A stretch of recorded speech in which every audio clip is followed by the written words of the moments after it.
Yes, BMW 3 Series. BMW yang paling laku di dunia dari sejak generasi pertamanya. Generasi pertama itu kan dari tahun 1975 dengan kode E21, terus ada E30, ada E36, E46, dan yang generasi kelima, yes, ini jauh sekali perbedaan kodenya, yaitu E90.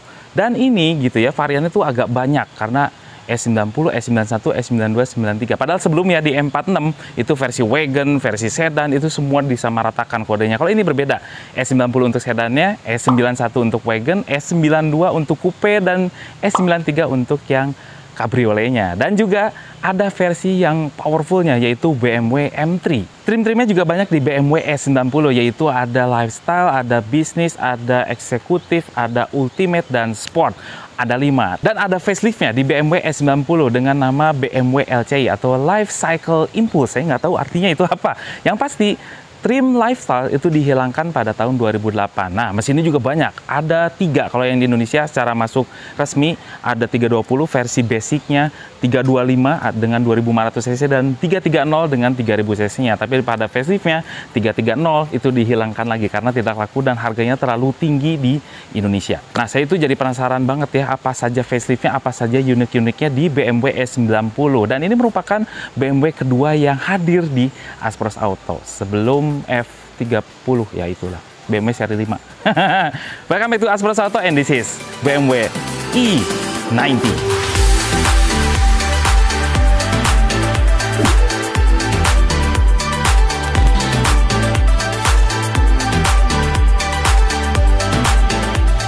Sebelum kita mulai reviewnya mengenai BMW E90, ada baiknya apabila sobat suka dengan channel Aspros Auto, segera like, share, subscribe, serta komen. Kami lebih suka yang komen, apalagi subscribe gitu ya.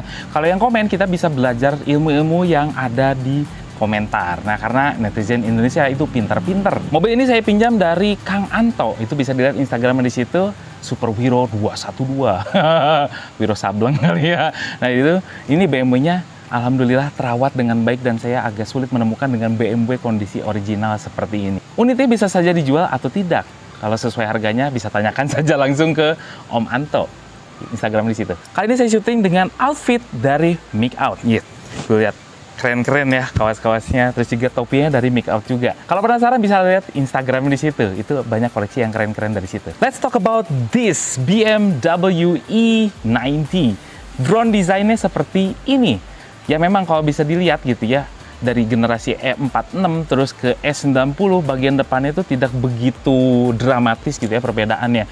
Yang dramatis itu dari generasi 1 E21 ke E30 itu dramatis. Terus juga dari E30 ke E36 itu dramatis.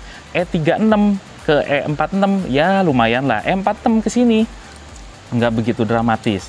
Nah, tapi setelah ini itu terjadi dramatis lagi, F30, terus G30 itu dramatis sekali desainnya. Ya, tapi dengan desain tradisi dari BMW, yes, dengan kidney grillnya. Dan nah, ini supaya tahu aja, karena desainer BMW E90 yang tipe sedan seperti ini bukan dari Jerman desainernya, tapi melainkan desainer dari Jepang, Joji Nagashima. Nah, kayak gitu. Tapi untuk BMW yang E91, 92, 93 itu didesain oleh bule lah, bukan orang Asia. Tapi ini cukup terkesima ini karena desainnya dari orang Jepang loh. Nah, memang desain depannya BMW seperti ini dengan kidney grillnya yang gede, ini memang tidak terlalu gede lah, masih oke. Tapi yang akhir-akhir kan jadi gede-gede banget ya. Tapi ini udah cukup keren gitu ya.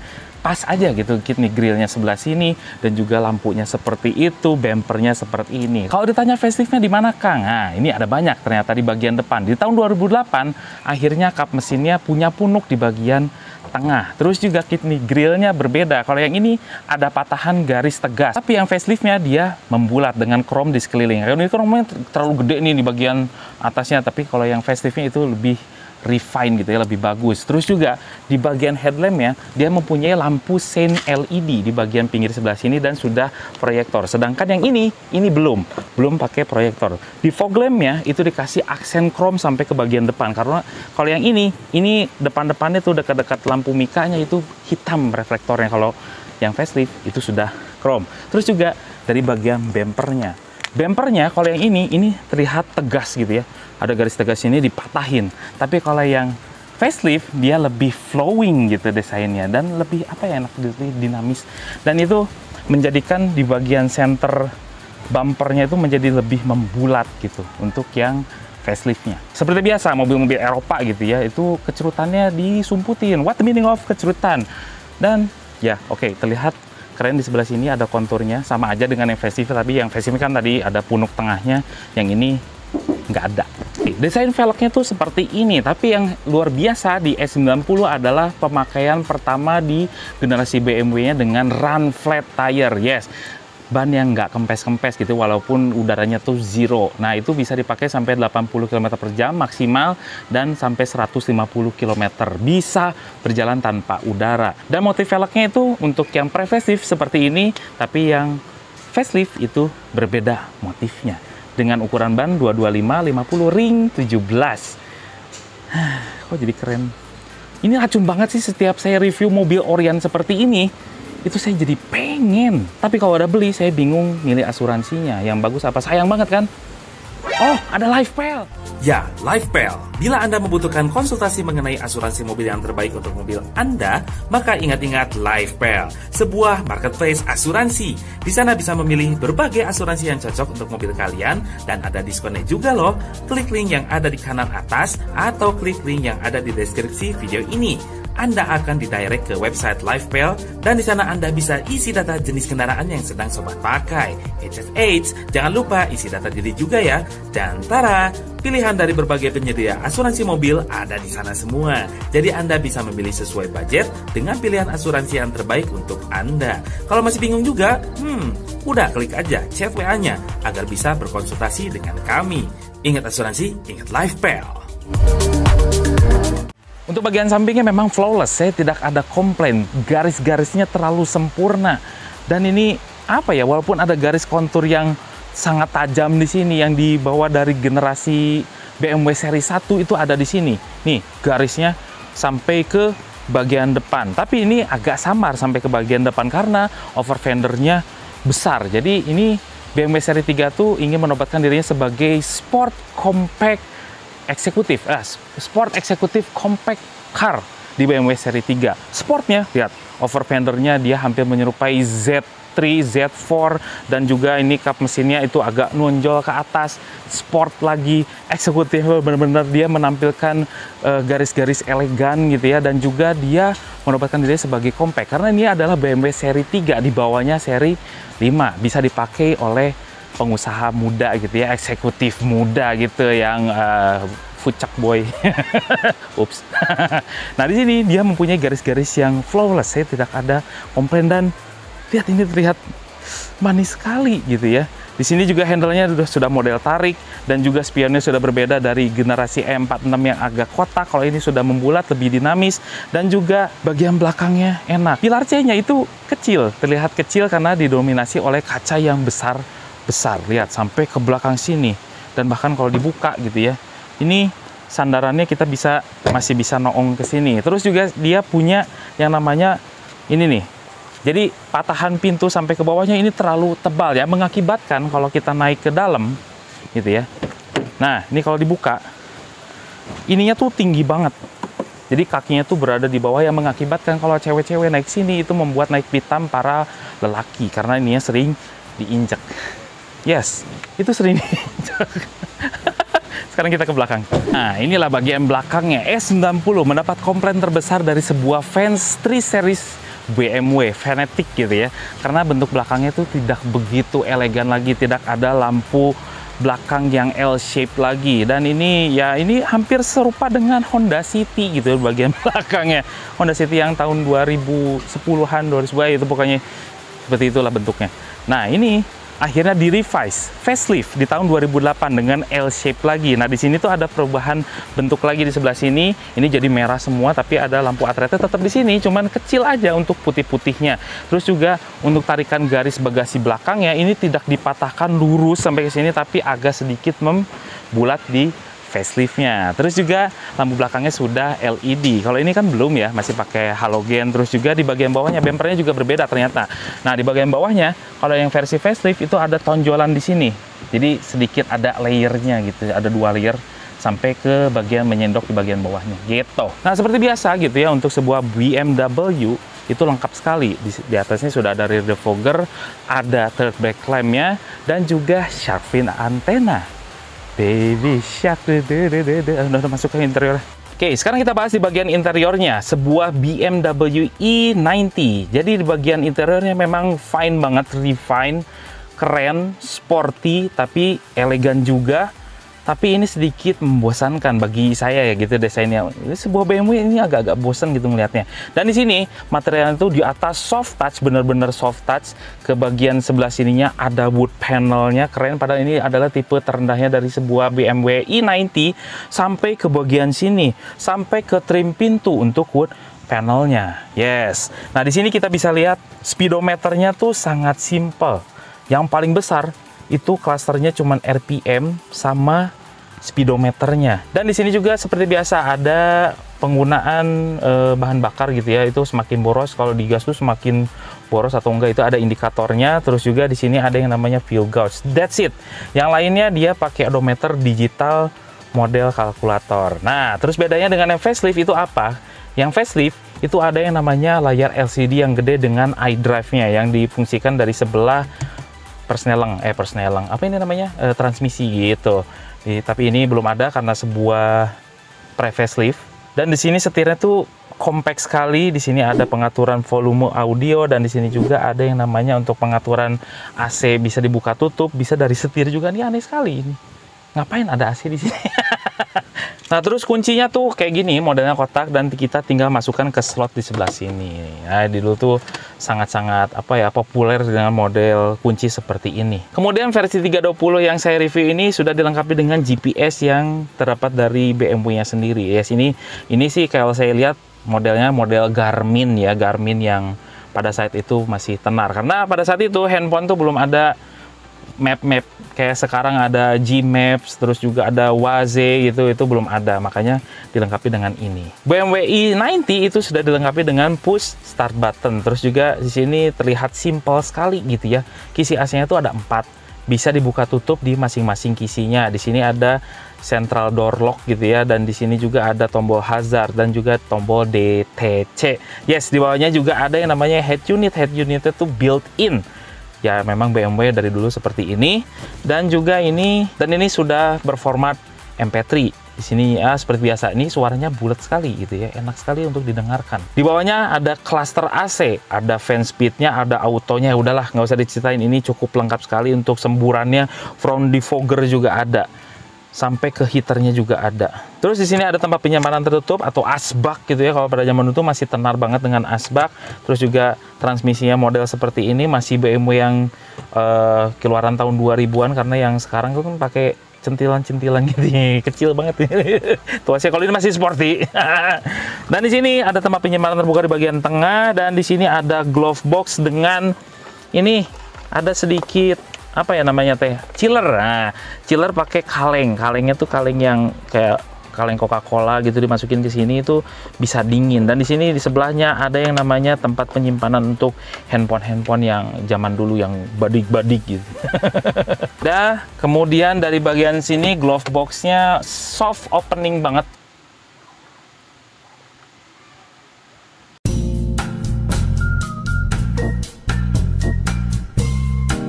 Iya, baru kebuka. Ini sangat-sangat soft opening yang ya kurang begitu gede lah untuk glove box-nya. Tapi yang unik di sini adalah cup holder-nya. Yes. Ya. Yeah. Dan ini kan untuk yang penumpang sini kan minumannya. Kalau yang untuk yang driver itu nggak ada sama sekali slot karena sudah dipenuhi oleh tombol-tombol. Makanya si cup holder-nya itu agak nyerong, bengkok gitu ke arah drivernya. Tapi ya memanfaatkan space dari si penumpang. Tapi at least kalau lagi nyetir bisa sih, enak sih ngambilnya.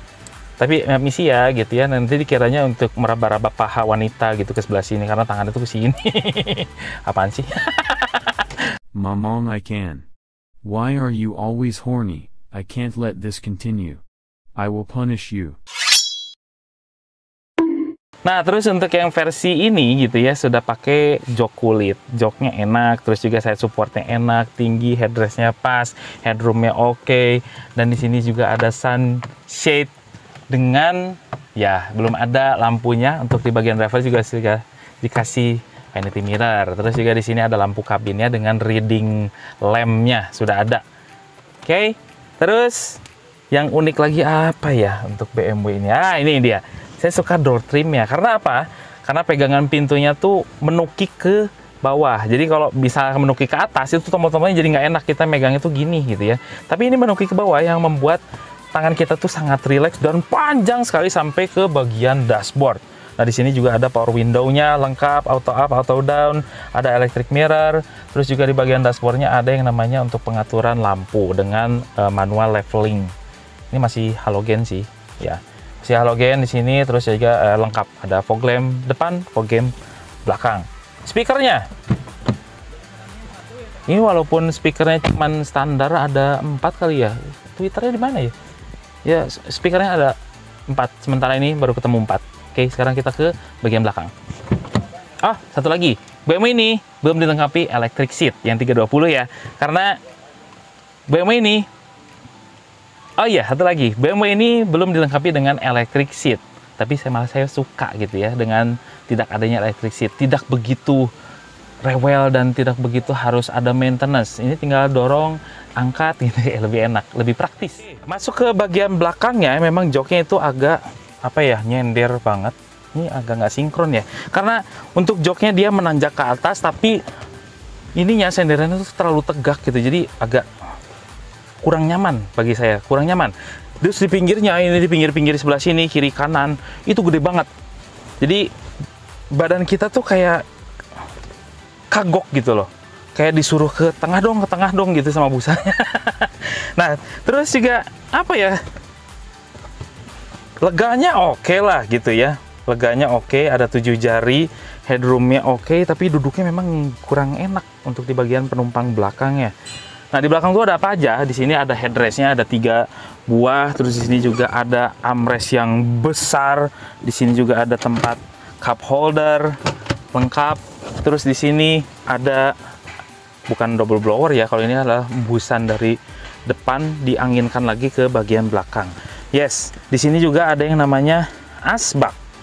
Kecil sekali asbak ini, udah ditiadakan aja mestinya, pakai power socket lebih berguna BMW. Terus tidak ada yang namanya backseat pocket, tidak ada side pocket. Jadi mau nggak mau, kalau ada 3 orang penumpang kita tidak bisa menyimpan minuman di mana-mana. Ada cup holder itu nggak ada di bagian belakang. Kalau maupun di bagian sebelah situ, tapi kan malu aja gitu BMW naro Aqua di, aduh nyebut merek lagi, di belakang tuh nyimpen air mineral dengan mereknya, kelihatan kena matahari lagi. Malu. Sekarang mari cek bagian bagasinya sebesar apa, dan ini untuk bukanya pakai motor elektrik yang dipencet saja. Nah, di sini bukan bagasinya tuh terlalu kecil gitu ya, ini hampir seperti kayak sebuah liftback gitu.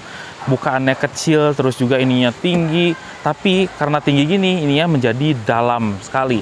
Ini walaupun dalam, tapi tidak terlalu besar di bagian bagasinya. Untuk sebuah BMW yang menobatkan dirinya sebagai compact executive car gitu ya, pokoknya itu ya memang compact gitu ya. Jadi makanya bagasinya tidak terlalu gede. Ini hampir sama dengan bagasi yang dipunyai oleh Civic FD gitu, atau Corolla Altis, seperti itu.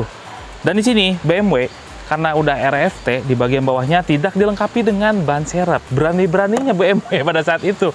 Nggak ada ban serep sampai sekarang. Mercy aja masih ada sampai sekarang. Walaupun sebuah formalitas.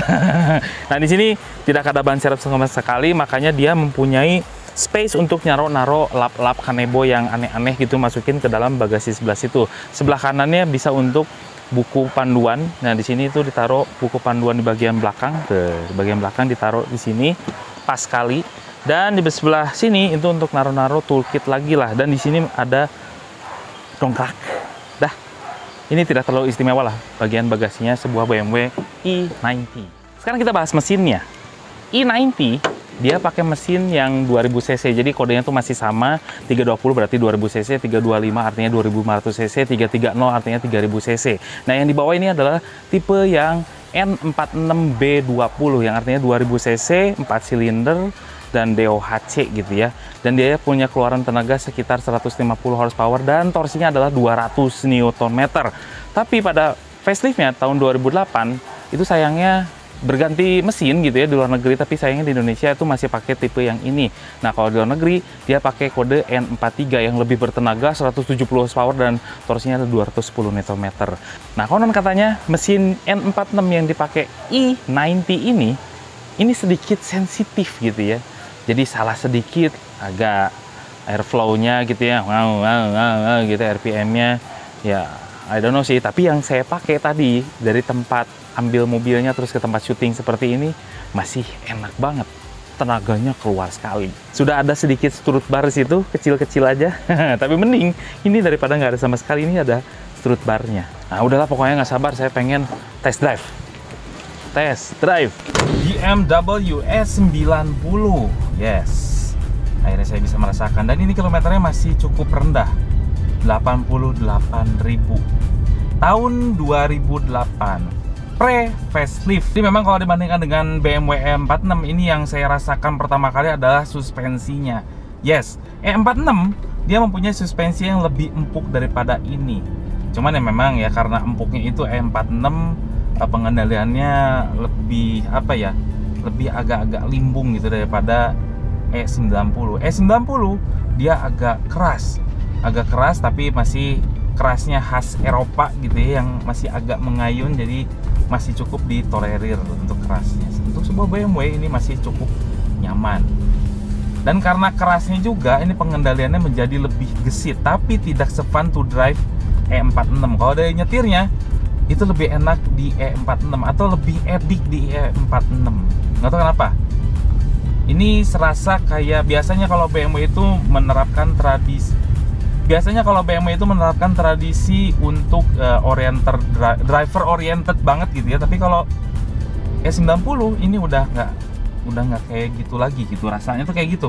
Posisi duduknya dia termasuk sporty, terus juga agak-agak rendah, dashboardnya agak tinggi, tapi senengnya gitu ya, kita mendapatkan ergonomisnya itu cepat karena sudah ada tilt steering, sudah ada teleskopik. Jadi kita tuh bener-bener dapat ergonomisnya nyaman, joknya enak, empuk, side supportnya gede-gede di bagian pinggir, di bagian paha juga tersangga dengan baik. Jadi kalau agak-agak ada manuver-manuver mendadak gitu ya, itu masih enak, masih dipeluk sama joknya. Jadi ceritanya memang untuk suspensinya ini yang pre-facelift memang sedikit keras, di-refine lagi di versi faceliftnya. Nah, faceliftnya itu sedikit lebih empuk dengan tidak mengorbankan stabilitas yang sama lah dengan E90 yang sebelum facelift. Transmisi yang ditawarkan oleh BMW itu Matic 6 percepatan dan bahkan ada yang sampai 7 percepatan. Tapi yang kita review ini pakai 6 percepatan buatan dari ZF. Responnya cepat, halus, dan bisa mengimbangi tenaga mesinnya yang segini gitu ya, segitu-gitunya. Ini perpaduannya bagus sih, transmisi sama mesinnya proporsional banget. Konsumsi BBM memang tidak terlalu buruk juga, tidak terlalu bagus juga. Dia pakai Pertamax dan di dalam kota rute kombinasi ini saya pakai syuting dari tadi. Ini perkiraan harus diuji boros ya, jadi tidak bisa mengeluarkan statement ini tuh segini. Ini perkiraan, ini bisa 1 tujuan di dalam kota full AC kombinasi. Mesinnya tadi udah disebutkan speknya dan tenaganya seperti apa, mari kita gas.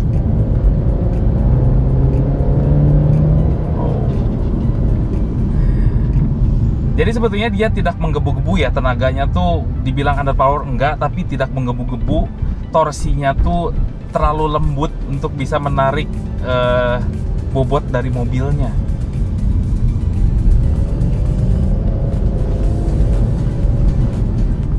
Yes. Jadi jambakannya tuh kayak kurang. Untuk sebuah BMW ini kurang. I want more gitu. Jadi kalau misalnya pengen beli yang E90 itu kayaknya masih pas di versi 325-nya. Nah, rem yang dipakai dia pakai cakram di keempat roda, ABS, EBD, BE, udahlah pokok BMW kayak jangan ditanyain. Dan respon remnya luar biasa, ditekan sedikit aja udah nanggep gitu ya, udah ngegigit yang namanya remnya.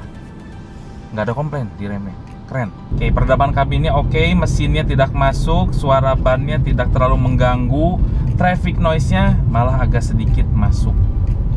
Yes, agak sedikit masuk. Untuk sebuah BMW mestinya nggak kayak gini gitu. agak sedikit susah menerjemahkan apa yang saya pikirkan mengenai E90.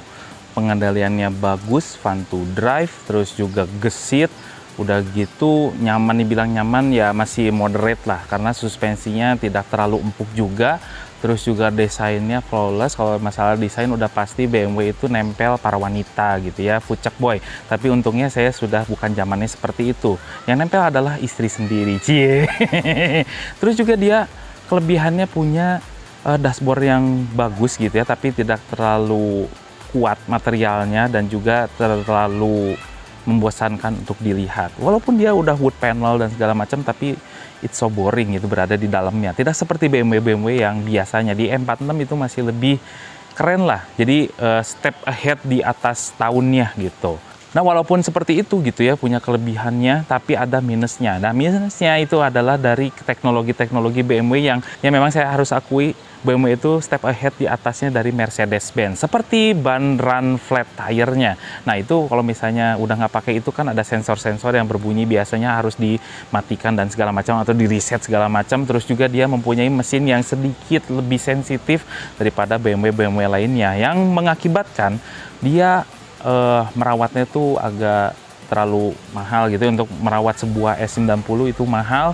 Dia mempunyai kursi penumpang belakang row kedua itu tidak terlalu enak, agak capek untuk dibawa jalan jauh yang sebagai penumpangnya. Makanya kalau yang beli S90 memang eksekutif muda seperti saya gitu ya. Walaupun mamang-mamang seperti ini eksekutif muda. Terus dari harga jualnya memang agak sedikit anjlok di E90. Yes, anjlok. Terus juga harga pajaknya mahal gitu ya. Untuk tahun 2007, tahun 2008 seperti ini adalah tahun 2008, itu pajaknya adalah 4,3 juta rupiah di daerah Bandung per tahun. Sapi, kamu ikutan naik.